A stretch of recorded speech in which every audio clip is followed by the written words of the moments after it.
Papakuluan ko muna itong liempo. Ito ay 1 kilo. Ayan. Lagyan natin ng tubig.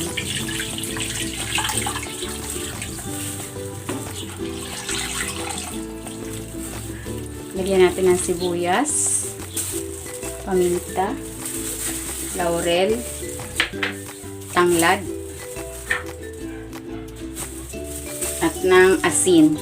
Kailangan madami asin para kumapit hanggang laman yung asin. Takpan natin. And pakuluan natin yan for 30 to 40 minutes.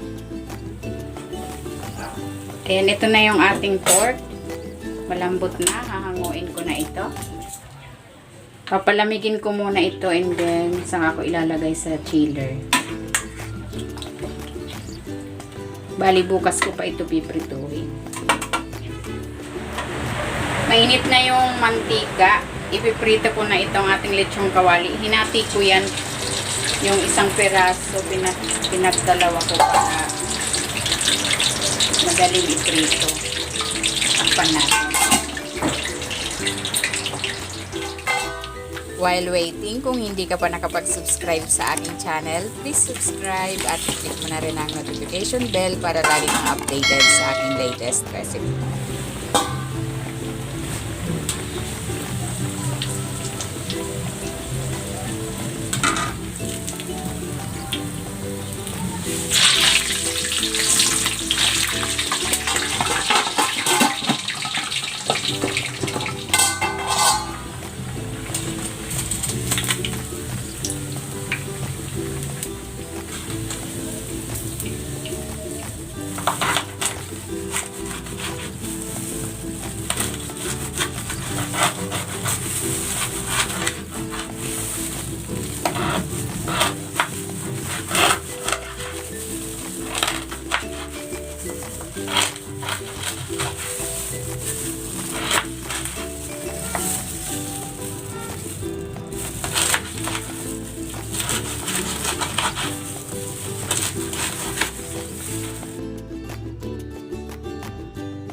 Ayan, gagawa ko ng sausawan. Maglagay tayo ng toyo, suka, paminta, asukal. Maglalagay ako dito ng 1 kalamansi,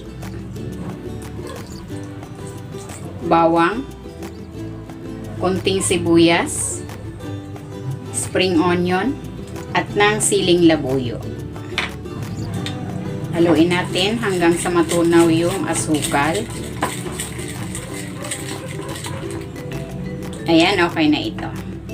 Ito na, ready na itong ating lechon kawali. Tikman na natin. Sausaw natin dito sa ating sausawan.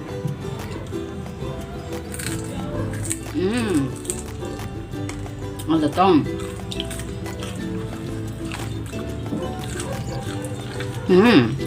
Sarap. May lasa na rin yung laman dahil dinamihan ko yung lagay ng asin. Bagay na bagay dun sa sausawan. Ang sarap.